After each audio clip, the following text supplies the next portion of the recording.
Hi everyone, my name is Rob Plevin and it's my absolute pleasure to bring you another free webinar for teachers and lecturers through the Classroom Expert website. Today's presentation is titled Talk Less, Teach More, How to Use Nonverbal Classroom Management, and my guest today is Perl Nitsche.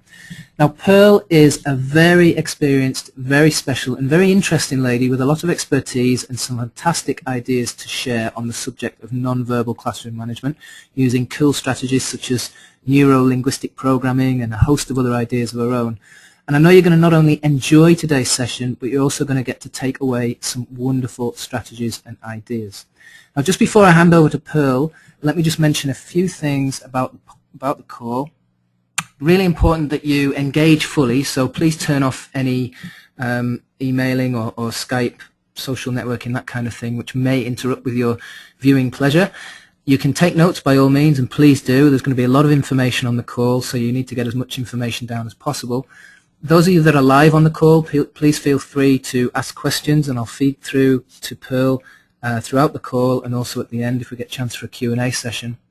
And I'll just mention that if you are interested in any of our recordings of any of our webinars and our teacher CPD sessions, please go along to behaviorneeds.com/member, where you'll find out how to be a member, and you get free replay packs for all our webinars. So you get the transcripts, you get the MP3, MP4, which of course you can burn to CD or DVD and listen in the car if you wish. You get a certificate of attendance, and you also get bonus resources with some of the calls. So that's behaviorneeds.com/member. Now, just a little bit about Perl. Perl's written quite a few books, and one of them is the subject of this very call that you're going to be listening to. This book is called Talk Less and Teach More. And this is available on Amazon. You can see it there on the slide. I've put a link up so that you can go straight to the correct book. There are several books if you type in Talk Less, Teach More. One of them, you'll see there are various prices there. There's one up at $177, there's one up at $79. The one that we are recommending you go to is the $34. It's $38.32 it is there. That's Talk Less, Teach More, Nonverbal Classroom Management Group Strategies That Work by Perl Nitsche. And that's an excellent buy through Amazon. The link is, those of you that are only listening to this and not seeing the slide, is http://amzn.to/PNITSCHE, and that will take you straight to the link to buy Perl's book. Now Perl has also very kindly put together a freebie for us, and I'll give you the details about that right now rather than having to sit through the whole call. Perl's writing another book called A Recipe for Talked Out Teachers, and she's very kindly, as I've said, put together an excerpt from that book for you as a freebie, and all you have to do is email her. So you get in the first 26 pages of this new book, which has got all kinds of fantastic strategies for teachers, such as using rituals in the classroom, how to begin the new school year with rituals for each lesson, ideas for signaling the beginning of the lesson, making sure your students are present not only in body but also in mind at the start of lessons, how to deal with tardy and late students, how to put students into pairs and groups, how to get students who are chatting back on task. And a lot of really good ideas for doing so, and I know that will appeal to a lot of people because I know that's a major problem for most teachers. How to integrate students who don't want to work together into groups, and dealing with students who make fun of one another. So some great ideas there in a freebie from Perl. The email address to get in touch with Perl and get your freebie is perlnitsche@cello.at, and I'll spell that for you. It's Perl, P-E-A-R-L, Nitsche, N-I-T-S-C-H-E, at cello.at. That's CHELLO.AT. Now please just bear with me a second while I switch this over to Perl. Perl, can you hear me? Yes, I can. Great. Welcome to the call, Perl. It's fantastic to have you here. Just bear with me a second while I swap this over to you. You'll shortly be getting a link which says take over the presenter. Do you have that now, Perl? Yes, I do. Okay, so we should see your screen very soon. Mm-hmm. When ready, show my screen. Fantastic. We can see your screen there, Pearl. It's over to you, ladies and gentlemen. I hand you over to the very capable hands of Pearl Nitsche. Over to you, Pearl. Thank you. Thank you, Rob. Thank you very much. Good evening. I'm very, very happy to be presenting this evening on this Behavior Needs webinar. I would first of all like to express my thanks to Rob for inviting me to speak this evening, and also my extra special thanks to Hazel, who gave me so much help as well as moral support while preparing for this, my very first webinar. I would also like to thank the people in my groups here in Austria. I live in Vienna, Austria. I'll tell you a little bit about myself. In my teacher training groups, especially Walter, who helped me very, very much with the preparation of this webinar this evening. Yeah, as I said, my name is Perl Nitsche, and I live in Austria. I'm originally from the United States, but I've lived in Austria for over 30 years. I taught in school for 11 years here, 14 to 19-year-olds, and also 10 to 14-year-olds. And for the past 25 years, I've been involved in teacher training. I'm an NLP teacher trainer, and I'm also a Suggestipedia teacher trainer. And I do trainings here in Austria and throughout the world. I've done them in 20 countries up until now, and I love every minute of this job, yeah? As Rob told you, and as I just mentioned, I've spent many years presenting in workshops and seminars and at conferences, but tonight, however, is a first for me, as this is the first time I've ever presented without actually seeing my audience.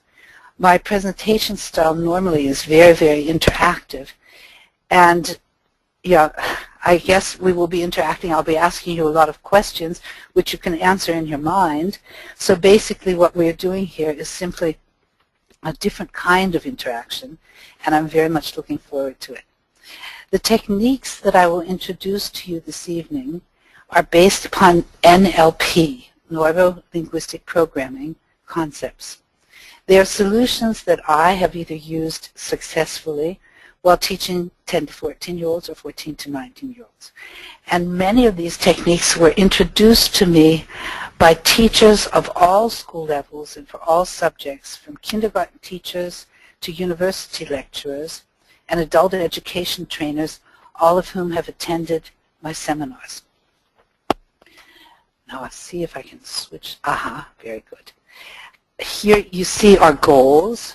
The major goal that we have this evening is to talk less and to teach more. What are the advantages? My specialties are nonverbal classroom management and brain-friendly learning techniques. And our topic tonight is nonverbal management techniques. And my first question is, what are the advantages of using nonverbal management techniques in our teaching? And I think most of you know we talk and talk and talk in the classroom, and very often we're exhausted by the end of the day and frustrated by the feeling that our students actually aren't listening or aren't taking our verbal instructions seriously. It has been proven that over 82% of a teacher's communication with her students is nonverbal. So why should we waste our breath on getting kids to do what they're supposed to do? Let's save our voices for content and use our nonverbals to effectively manage the classroom. Now, once you start using these techniques, you will discover that it is not necessary to raise your voice in the classroom. You can stop scolding, you can stop complaining, and be very, very positive in the classroom. And I know it sounds quite unusual, but it works. It sounds really incredible, but it's true. A very good friend of mine, Renee, is an inspiring teacher. She successfully and joyfully taught elementary school for 16 years. And then she got a new first grade class, which she would be teaching, as it is usual in Austria, for the next 4 years. Within a few weeks, she realized that she could not get this class under control. She had tried all the techniques that had worked in the past with no success. She had a talk with the director of her school and told her that she was considering giving up the teaching profession. The children were quite intelligent, but their behavior was wild. They were loud and they appeared to be untamable. And then she came to the seminar, Nonverbal Classroom Management, and suddenly she saw a light at the end of the tunnel. She returned to school with her head full of plans, nonverbal techniques and anchors, which we will talk about later in more detail in the webinar. She used them systematically, which is very important, and within a short period of time, she had tamed her little lions. Renee's techniques became automatic for her, and the children also responded automatically. By the end of 4th grade, when they moved on to a new school, they were the living example of the perfect class. The children had learned a lot, school was a pleasant experience for them, and Renee was a happy teacher. In the meantime, she has finished that 4-year cycle with that class, and with the next one too. Last year, at the end of school picnic, one of the mothers came up to Renee and said, "I need to ask you something. My son told me that in the 4 years that he was in your class, you never raised your voice a single time. How do you do it?" So Renee told her some of her nonverbal secrets. Yes, it is possible, and the best part is it's easy. Basically, what I'm telling you tonight, or in my books, is simply common sense. We all know these things. Many of the things I will mention here you are already doing in your classroom. Others you will have observed in your colleagues, or you might have seen them used by your teachers while you were a student yourself at school. We know it, but it is on an unconscious level. We simply need to become aware of the resources, the tips, tools, and the techniques we already know, have used or experienced, and then we need to be brave enough to stop talking and try doing something different. Several years ago, I visited my brother and his family in America at Christmas time. One evening my brother said, "Guess who I ran into on the street yesterday? Your old math teacher." I was quite surprised at this, and my brother continued. He asked how you were doing in Austria, and then he asked me if you had already learned in which direction one should face when sitting on a chair. I had to laugh out loud. When I was in school, I was always chatting with someone during the lesson, either behind me, or to my right, or to my left, or occasionally on the other side of the room. The one direction I usually wasn't looking in was straight ahead at the teacher. My brother went on. He said that every time he says the words "turn around," he thinks of you. We laughed a lot about this. And then at the end of the Christmas holidays, I returned to Vienna. On the first day of school, I couldn't believe my ears when I heard myself saying to a student, "Dreh dich which means turn around in German. I thought to myself, how many hundreds of years have teachers in America and other English-speaking countries been saying turn around? Teachers in Austria and Germany say dreh dich And from my travels, I know that teachers in Buenos Aires say the same thing in Spanish. Teachers in Finland say it in Finnish. And teachers in Siberia say the same thing in Russian. And what good has it done us? None whatsoever. Otherwise, we wouldn't still be saying it. We're going to look at what we need to do to have change. If I want something to change, then I have to do something differently than the way I have always done it. It's the same as if I wake up in the morning and think, I would love to have scrambled eggs for breakfast. I go to the kitchen, take 2 eggs out of the refrigerator, and break them into a frying pan. I fry them, and then I suddenly realize that I have fried eggs instead of scrambled eggs. I think to myself, oh well, fried eggs are also good, so I'll go ahead and eat them. And maybe, if I'm lucky, tomorrow it will be better. And the next day, I do exactly the same thing all over again, and once again, I'm disappointed because I have fried eggs instead of scrambled eggs. And it will always be this way. If I want to change the result, I have to do something differently. With the eggs, it's stirring them with a fork. And in the classroom, I need to find nonverbal solutions because actions really do speak louder than words. I plan on including a lot of tips, techniques, and tools for you to choose from this evening. Yes, contrary to what many of us learned during our teacher training years, there are tried and true recipes. There is, however, no one single cure-all, no magic bullet that can be used in each and every case. Different situations, different classes, and different age groups require a variety of techniques, as well as the flexibility to adopt these tools to your classroom needs. Therefore, I would like to invite you to a nonverbal management techniques buffet. That looks delicious, doesn't it? Help yourself. Fill up your plate generously with all the delicacies on the buffet. Take the one you need and fancy at the moment. Enjoy them and use them to improve the atmosphere in your classroom. But please, let's keep the leftovers. Don't throw away what you don't need today. Feel free to pack it up and put it in the freezer for another day, another class, and another challenge. So I wish you bon appetit and enjoy your meal this evening. The theory and the techniques we will talk about here are based upon the tenets of Nlp, Neuro-Linguistic Programming. Those of you who listened to James Woodworth's webinar several weeks ago have already had an excellent introduction to NLP. As a review, and for those to whom NLP is a new concept, NLP was developed by two Americans, John Grinder and Richard Bandler, in the 70s at the University of California in Santa Cruz. NLP is a collection of techniques, patterns, and strategies that assist us in effective communication, personal growth, and learning.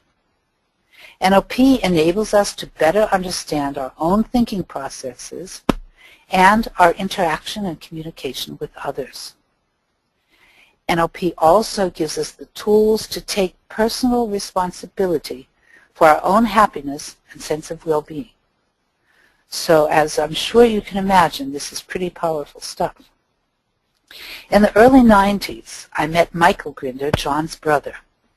Michael was a teacher, and he had adapted his brother and Bandler's NLP principles and techniques to the group dynamics of the classroom. Michael encouraged me to pass this knowledge on to other teachers, and this is just what I have been doing. For the past 20 years, I've been working with, adapting, and developing new nonverbal classroom management tools for and with teachers around the world. It's a great job, and I love every minute of it. The name Neuro-Linguistic Programming is a mouthful, isn't it? Where does the name come from? The N, neuro, stands for our 5 senses, which are also called modalities. These are our doors to reality, and the strength of each individual modality varies from one person to the next. The way we perceive what is happening around us and our interpretation of what has happened determine our own very personal picture of what reality is.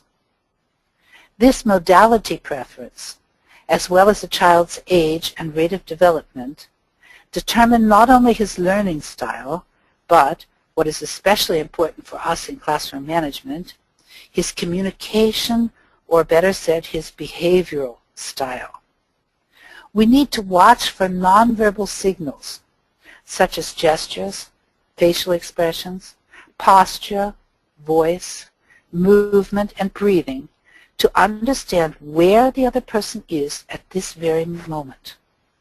Once I've determined where my pupil, my colleague, my boss, my friend, my husband or wife is right now, I can adapt my own nonverbal behavior to reach and teach that person.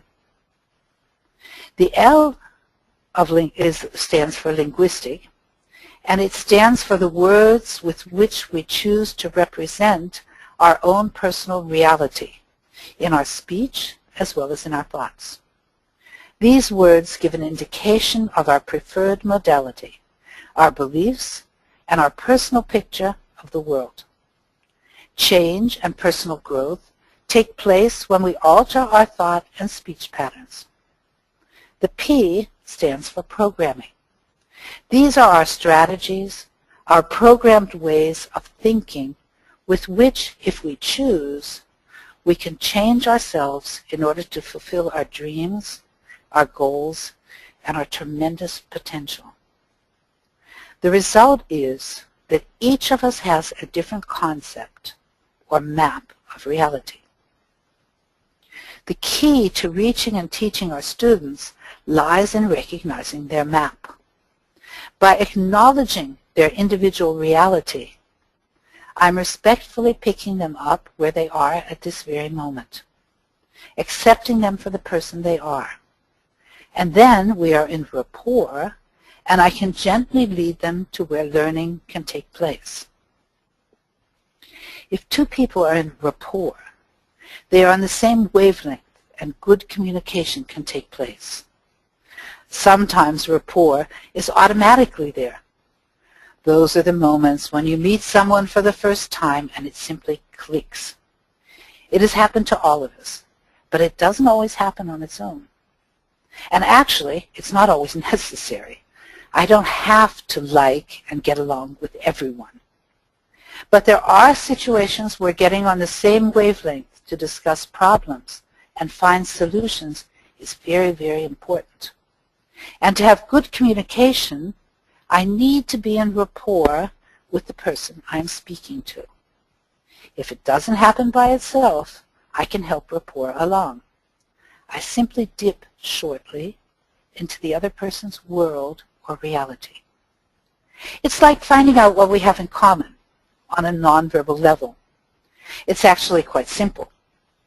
People like people who are similar to themselves.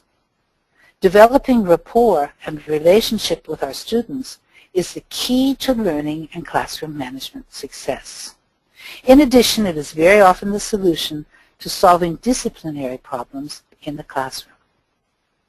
Rapport helps us to build bridges so that our students can cross over into our world and we can understand theirs better. We can establish rapport by mirroring, i.e. by matching that person's posture, word choice, voice, or breathing. The next step is pacing, or moving along with the student for a while at the same speed before you begin leading. By doing this, the teacher can then lead the student to a point or state where he can learn better and more easily.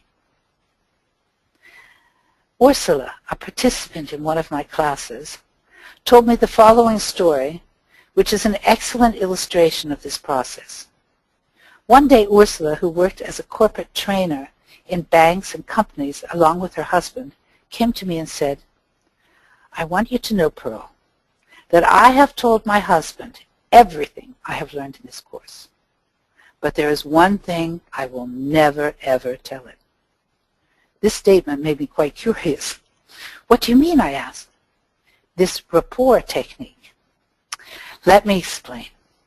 It's like this. I love to go hiking, and my husband loves to hike too.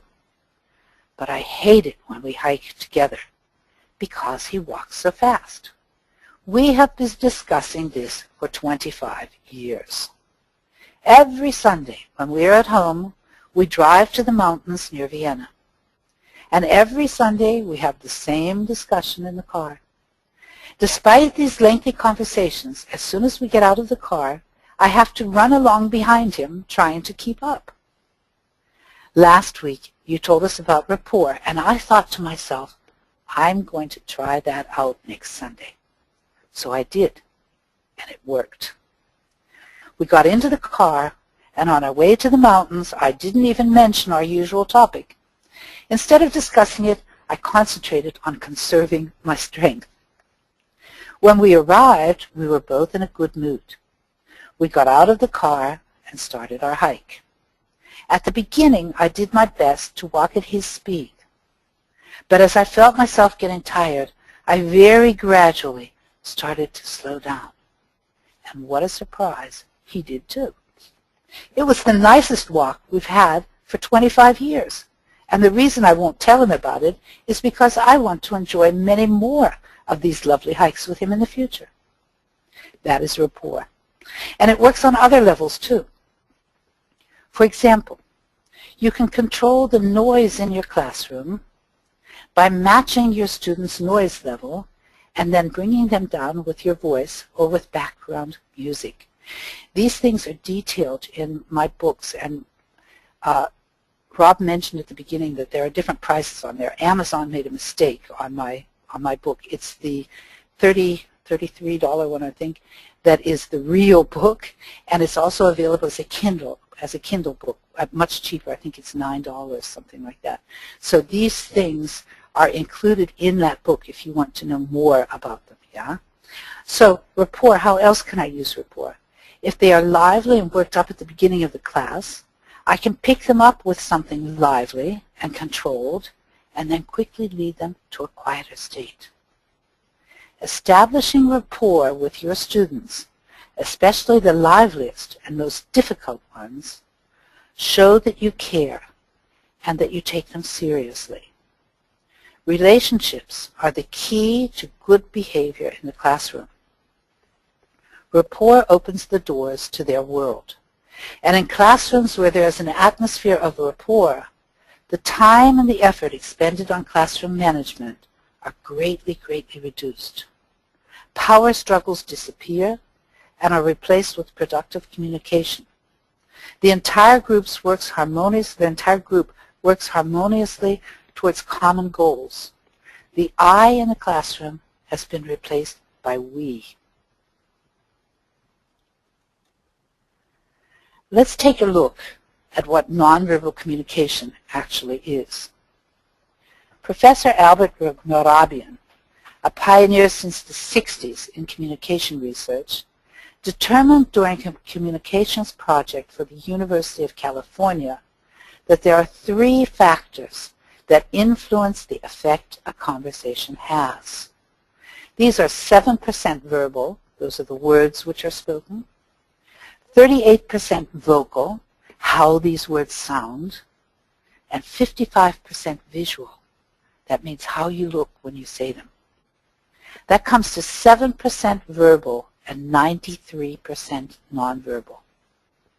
Other more conservative studies estimate that the nonverbal part of communication comes to about 82%.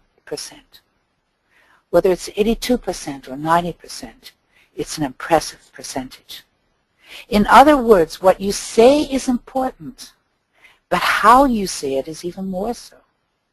And this percentage also makes us aware that we are always communicating, whether we are speaking or not. Very often, though, we are not aware of the nonverbal signals that we are sending. Sometimes the nonverbal message and the verbal one don't match up. Then we are surprised, disappointed, or angry when our students do not follow our directions or react as we expected to. Yes, actions do speak louder than words.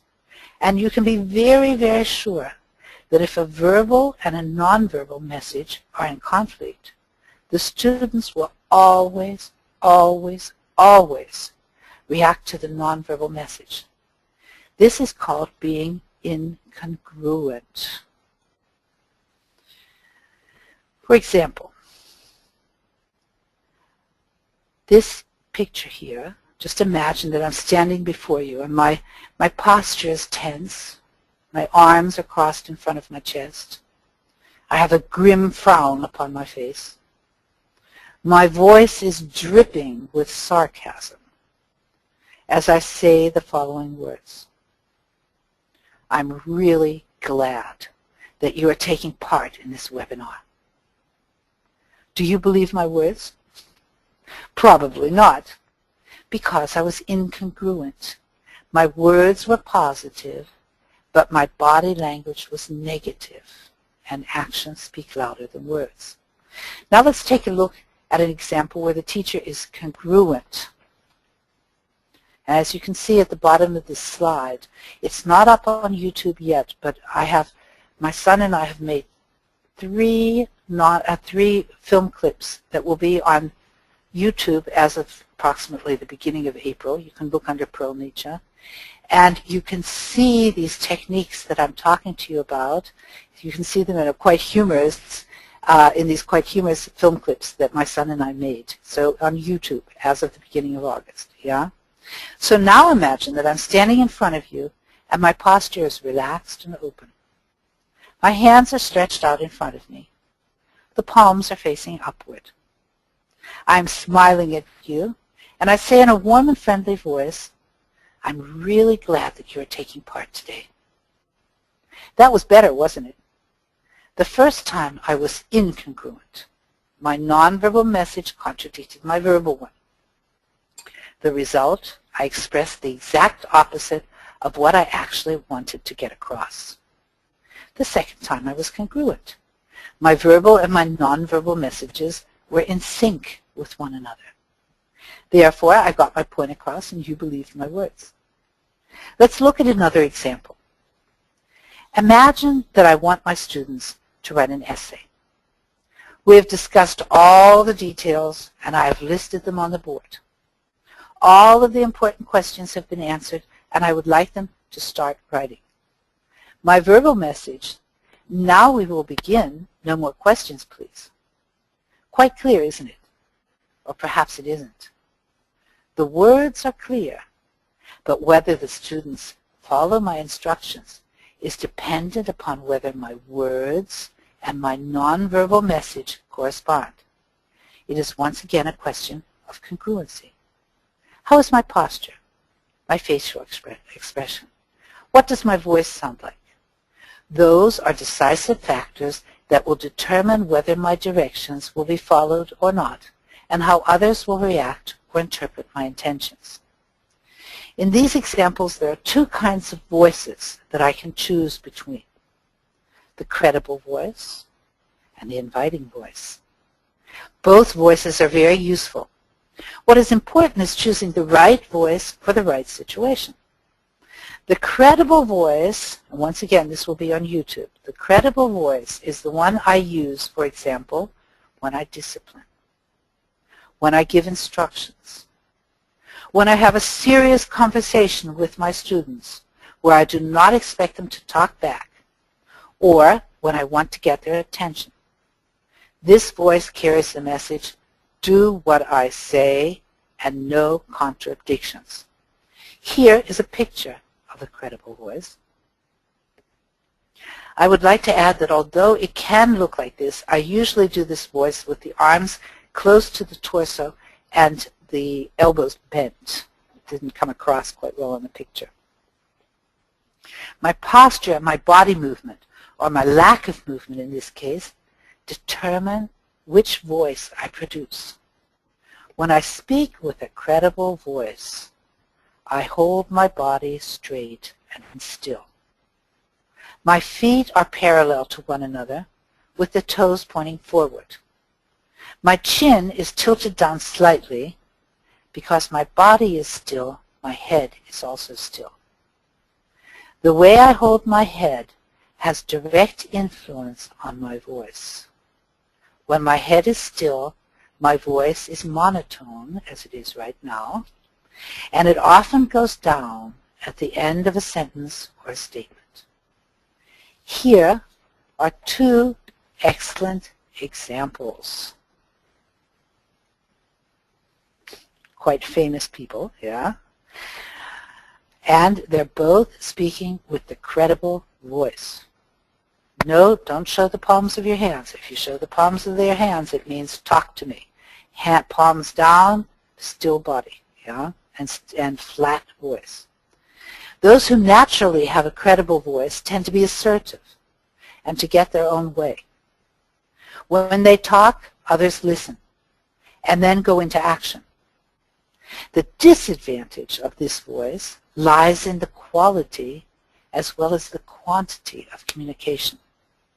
Although these people often want to communicate, they very often have problems starting and conducting productive conversations. The second voice is known as the inviting voice. We'll look at that. Yeah.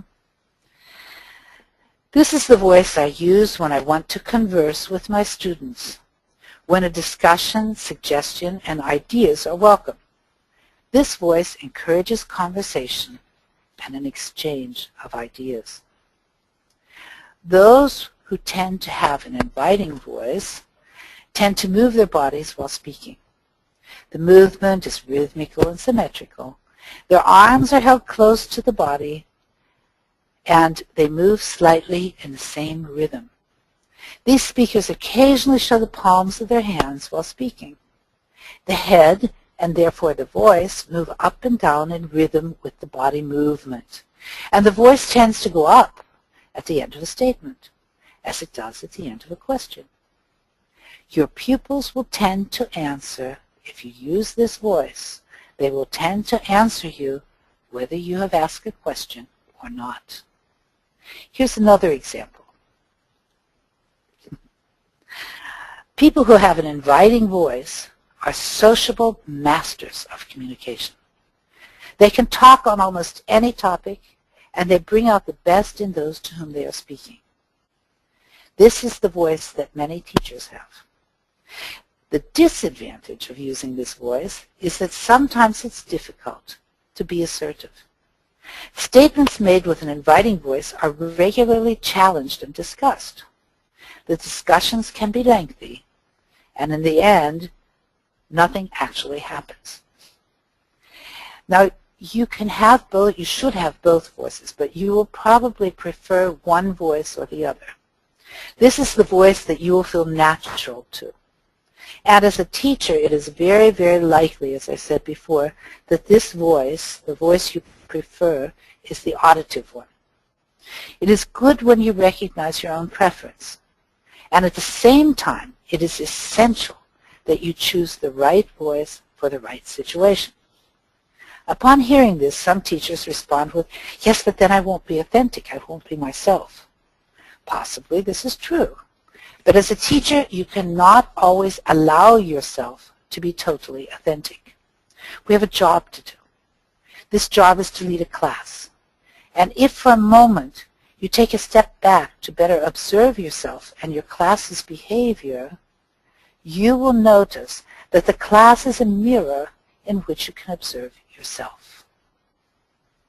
That means that when you are lively, your class will be lively. When you are calm, they are calm too. If you like to talk, whether you talk a lot in the class or not, you will have a talkative group. They pick up on your body signals. You don't need to talk to have them mirror you. All you need is the body movement up and down and the voice that ends high, and then you will have a talkative group. If you notice that a class behaves differently when you are teaching it than when your colleagues are, you need to ask yourself the question, is the class mirroring me? As long as the class's behavior is congruent with your goals in the classroom, this is fine. But if this is not the case, then you need to change your own behavior to match the results you want to achieve. You set the tone. The class mirrors you.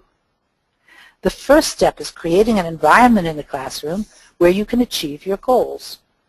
Once you have created this environment and the class is on task, you can then afford to be yourself. Let me give you a few examples. I personally have a quite lively personality, and this is often reflected in my teaching. Under normal circumstances, this would be called my authentic behavior. Most of the time, I can be myself. I can be authentic. But there are certain situations where being myself is simply not beneficial. For example, the most boring times of the school year for me are the days on which the students have a test. They're all sitting there as they should be, working diligently and silently on their tests, and I am bored. There is no action, no interaction, but of course I do not allow myself to act authentically in this situation because the result of my behavior would be bad grades for the students. Or I assign an essay that the students should write during the lesson. They're all quiet and busy writing, and suddenly I think of something that I absolutely need to tell the class immediately, or I begin to converse quietly with one pupil. And what happens? Within seconds, the entire class is talking with me or with each other. And then I have to quiet them down again so that they can complete their work. And whose fault was it that the class wasn't quiet? This time it wasn't the students' fault, but mine, because I did not act the way I wanted my pupils to act.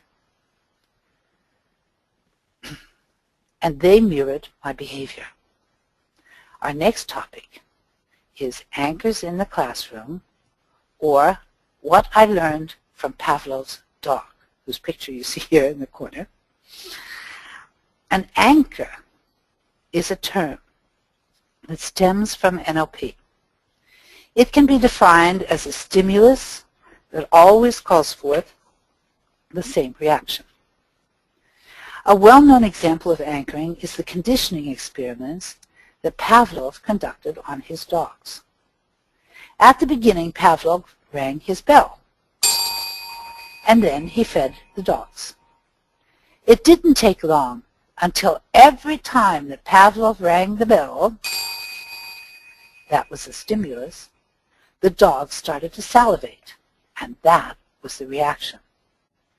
In NLP, the concept of conditioning has been extended to create tools for motivating oneself, encouraging creativity, creating a state of concentration, and transferring resources which are present in one area of your life to another where you need these resources at the present moment. Anchoring is a very, very powerful concept.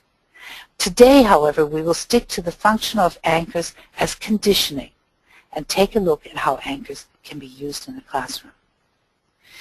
If a teacher repeatedly and systematically, that is the key word, systematically, gives the same nonverbal signal in connection with an event, a concept, or an idea in the classroom, the signal and the concept will be connected or anchored with one another. The reaction is automatic and words become superfluous. These nonverbal signals can take many forms. For example, they can be movements, sounds, rules, symbols, pictures, traditions, ceremonies, contracts between teachers and students, or rituals which take place on a daily, weekly, or monthly basis. These anchors result in a change of inner state within our students. It is an automatic reaction created without the use of words. Think about some typical phrases that you often use, maybe even many times a day, while managing your classroom.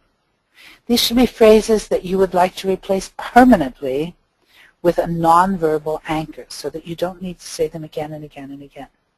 Sentences such as, be quiet. The homework for Monday is. Let's clean up now. Turn off your mobile phones. Please put these worksheets in your folders. Today's date is, or, for example, spit out that chewing gum. You can establish nonverbal anchors, be they visual, auditory, or location anchors, to replace these words and thereby delete them from your classroom vocabulary forever. I'll give you a few examples here, and this is another thing that is in the YouTube videos that you can look at for free on the internet. There's one film clip on anchors as well. Let me give you a few examples. Ava had been teaching art for 25 years. The point of time came in every lesson where she said, and now let's clean up. She decided to replace this sentence with an anchor. She chose a piece of music and told her students, every time you hear this music, you will know it's time to clean up. The second time she used the anchor, she repeated the explanation. And then she was very careful not to explain it again. We teachers have the tendency to talk too much. An anchor, however, only makes sense if it results in my using fewer words. If when using the anchor for the 100th time, I'm still saying, and remember kids, whenever you hear this anchor, this music, you should clean up, my words are defeating the purpose of the anchor. Ava simply played the music, and the students began cleaning up. The anchor worked beautifully for a few months. But when Ava came to my seminar, she told me that the anchor wasn't working anymore. We took a closer look at recent events in her classroom and discovered what had gone wrong. Ava had been ill for 2 weeks, and another teacher had substituted for her. One day, the substitute teacher saw the music CD on Ava's desk and played the music for the students at a different point in the lesson. The students immediately said, "That's the wrong music." She didn't understand what the students meant and played the music several times in a different context in the classroom. The anchor was broken. When Ava returned to school, she was surprised because her pupils no longer reacted to the anchor she had set. As soon as we realized what had happened, Ava set a new anchor with different music, and that anchor is still working today. It is essential that you keep anchors clean. The way to prevent your anchors from being contaminated is to use them systematically. If, for example, you set a location anchor for assigning homework, then you must always assign the homework there. If you have a beautiful felt hat, which you put on to signal that you are going to tell a story, then you may not wear that hat for any other purpose. If you use a certain hand signal to achieve silence in the classroom, it is essential that you take the time not only to use the signal, but also to wait until there is total silence in the classroom. Anchors, when used systematically and kept clean, are almost magical tools in your teacher's toolbox. A question I am often asked is, do you explain to the kids what they should do? If it is necessary, yes. The art teacher who set a music anchor for the words, "Now it is time to clean up," had to explain it to the students because otherwise they would have had no idea what they should do. But some anchors, as you see in the example here at the bottom, are hidden or unconscious ones that we register unconsciously. Imagine you are shopping at the supermarket with your partner. You are pushing your shopping cart up and down the aisles, passing shelves of detergents, beer, dairy products, etc. And in the background, music is playing softly. Suddenly, you both stop and listen. They're playing your song. You look at each other and a feeling of nostalgia fills you both. Our inner state can change from one second to the next, called forth by a hidden anchor that we didn't even realize would produce this feeling. These hidden anchors are the ones that are the most powerful because they bypass our students' filters and natural resistance. These anchors simply release a reaction. There is no inner analysis or explanation. There is an outward stimulus in the classroom that can be music, posture, a place where an activity takes place or is explained, the facial expressions, gestures, or voice of the teacher. We react automatically. Our inner state changes from a shopping state to a nostalgia state, from a recess state to a math state, from a bored state to a motivated one.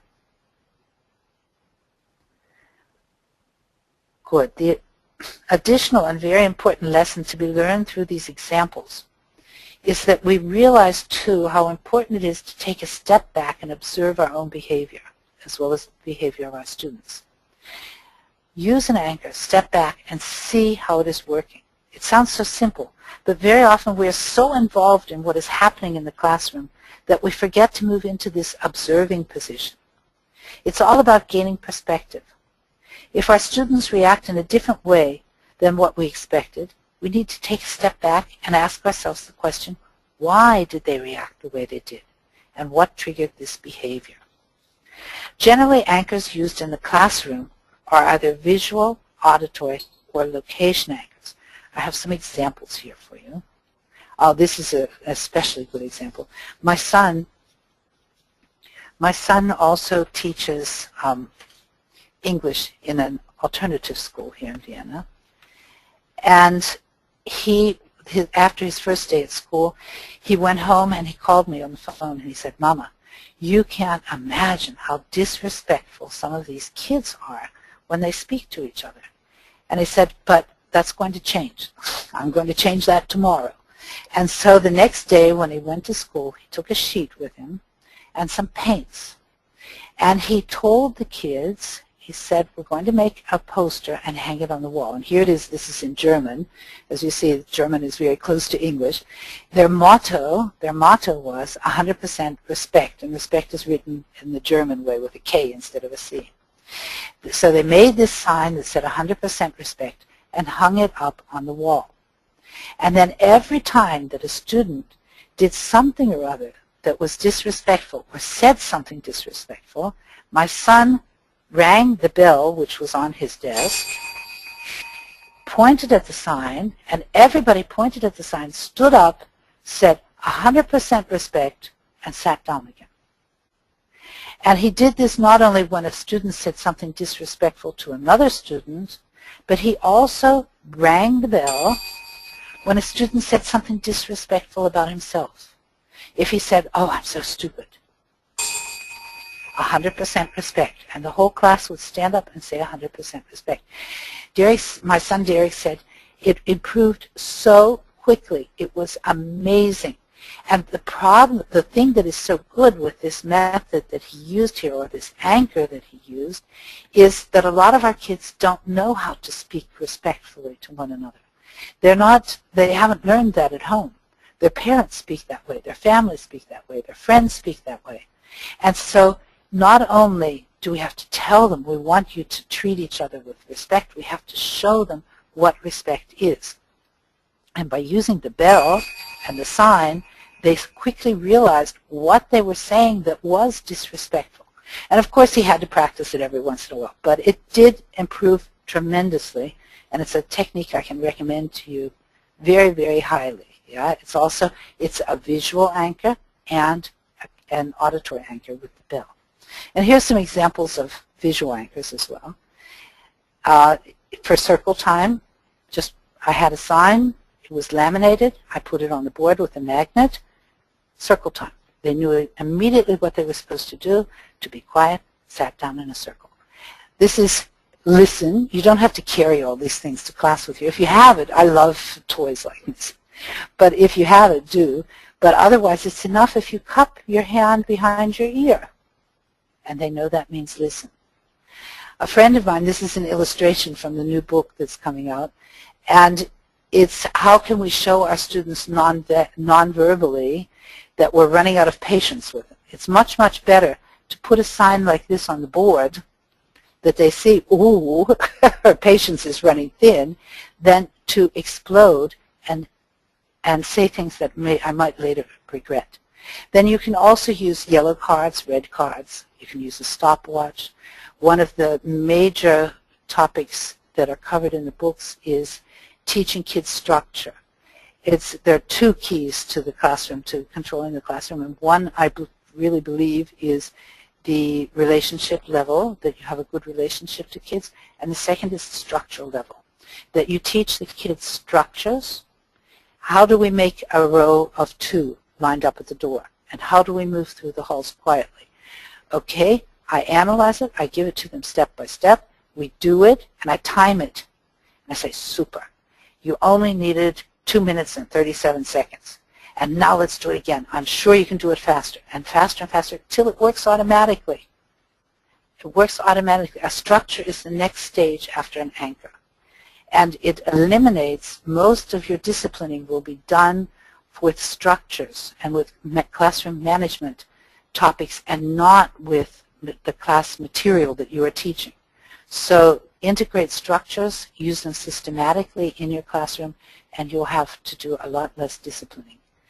Then a signal, shh, finger on your mouth, one hand raised, an hourglass, a stop sign, holding your hand as if you were a policeman, saying stop. Then here are some examples of auditory anchors, bells, chimes.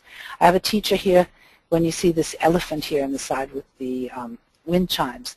She was on holiday and she bought wind chimes and hung them over her desk. And every time that she wanted to get the kids' attention that they should listen to something that she was about to say, she would gently go through the run her fingers through the chimes that they would ring, and the kids would stop their group work or whatever else they were doing and immediately turn towards her. Yes, and your classroom itself is a stage as well. As Shakespeare so aptly stated, all the world is a stage, and so is your classroom. Just imagine that today is Terry's first day in a new school. He's excited, and as he enters the school building, he's filled with mixed feelings. On the one hand, he is looking forward to this new adventure, but at the same time he's afraid. As he approaches the door to his new classroom, he is asking himself, I wonder what my new teacher will be like. Will I enjoy school this year? The moment Terry enters the classroom, he knows the answer to his question. The first minutes are the decisive ones. Terry doesn't even need to see you personally. He only needs to take one look at the classroom, and he will understand on a subconscious level what your attitude toward learning is. The classroom is full of clues, and consciously or unconsciously, the students perceive these hints. They have an effect on the students' expectations, their learning experience, and also on their lifelong attitude to learning. We can consciously use this knowledge to our students and our own advantage. Good. Another type of anchors which are very, very powerful and which maybe we can go into another time in more detail are location anchors. For example, I'll give you an example. You see she's standing on an X here.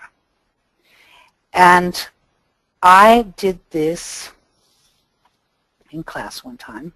This was my attention anchor. I was standing in the classroom talking about some tremendously interesting topic, such as irregular verbs. And I had a roll of tape in my hand. And I took the tape. While I was speaking about irregular verbs, I pulled a piece of tape off of the roll of tape and dramatically put it on the floor, taped it on the floor. And I continued talking about irregular verbs, and a few seconds later I ripped off the next piece of tape and made an X on the floor. Well, the kids saw this and they just couldn't hold themselves back any longer, and they said, Mrs. Nitsche, why did you make that X on the floor? And I said, well, I just want you to see and notice this X, and I want to tell you that every time, and really every single time, that I step on this X, and then you can't see me now, but I stepped on the X. Every time I step on this X, that means that I'm going to say something very, very important. And because every time I step on the X, and I stepped on it again, as you know, I say something very important here. I want you all to take a pen or a pencil and to write it down as quickly as possible. Well, this was the hit of the century. All I had to do was go close to that X. And they were all saying, oh, she's going close to the X. She's going to say something important. And if I happened to say something important standing at another point in the room, they would say, Mrs. Nitsche, did you forget? When you say something important, you're supposed to stand on the X. So this is another anchor that you can see in the videos, the video clips that are on YouTube, yeah? But you can use this place, and you don't have to make an X on the floor. I made an X because the kids liked it. And I make an X when I do a teacher training course so that I can illustrate it to the teachers better. But it's enough if I have a place that I stand on, or a place that I always sit when I tell a story. Another place in the room where I pass out praise. Then getting their attention anchor we talked about. A very, very powerful anchor is the discipline anchor, that I always stand on the same spot when I discipline. There are quite a few steps involved in this, and Rob and I talked about having another webinar sometime in the beginning of next year where we can talk about disciplining, discipline anchor, and all of the things that go along with this topic. But you can start right now in always standing on the same place when you discipline. Do not discipline from different places in the classroom. Do not discipline where you normally teach. If you do that, then you will contaminate the material in your material. You always stand in the same place to discipline. You take on this very still posture with a very flat voice.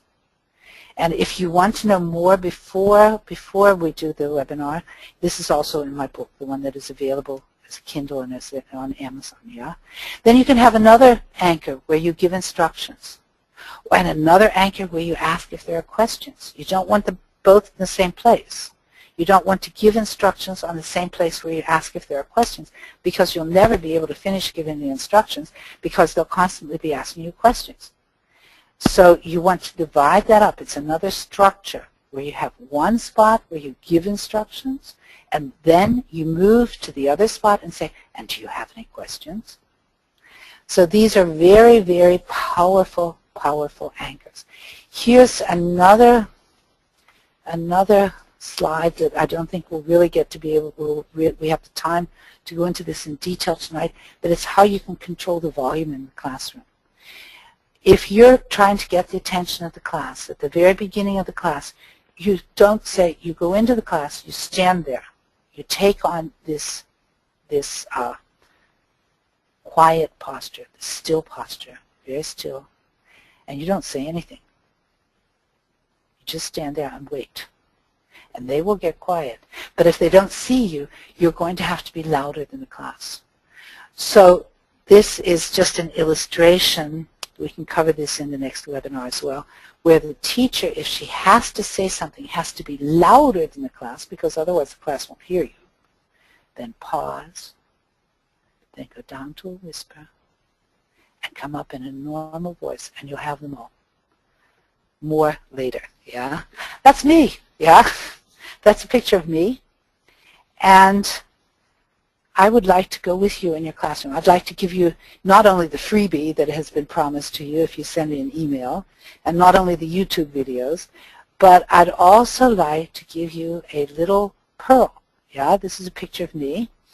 And now I'd like you to imagine that I'm just as big as that little picture next to my picture, and that I'm sitting on or standing on your left shoulder. And from now on, I will be with you in your classroom. And I will whisper in your ear. Every time you say something, I'll say, did you really need to say that? Was it necessary? Could you have set an anchor for that instead? Oh, look. Did the students react the way you expected them to? How could you have reached those students without using words? And a very, very important question. Oh, you just said that a second or a third time. Why? If you have to say something more than one time, then something needs to be done. Something needs to be done. And you can ask yourself, should it be an anchor? Should it be something else? But what do I need to do to reach these students? Good. There are my books. Those are the two that are available in English. There's another one in German and another one which is appearing in German very soon. And Rob gave you that information. This one, the Talk Less, Teach More, don't be fooled by that Amazon mistake with the expensive copy. It's $30-some and also on Kindle, cheaper. And the other will be available very, very soon. Good. And I'd like to ask you, that's it for this evening, and our time has run out, I see. But I'd like to ask you to keep in touch if you'd like to. I love emails. So you can write to me anytime and I will answer. If you write to me now, I will send you the freebie, and I will also send you the link as soon as it's up for the YouTube videos. My website address is www.perls-of-learning.com. The email address is Perl, P-E-A-R-L, Nitsche, N-I-T-S-C-H-E, at cello, C-H-E-L-L-O, .at. Somebody asked me if I played the cello, and that's the reason that my address. No, my provider's name is cello, and it's written different than the musical instrument, yeah? But I'd love to hear from you. And also, I have a Facebook fan page that is usually most of the things on it. I post almost every day or every second day, and most of the things on it are in English. Occasionally, you'll have something German too. You can work on your German. But most of it is in English, and I really, really would love to see you there, and I hope you'll like it as well. And, as I said, on YouTube as of August 2012. I wish you all the very, very best. Let me know how you do. Send me mails. Let me know. I'm happy to give you advice as well. And I'm looking forward to hearing you and talking to you again on another webinar soon. Thank you.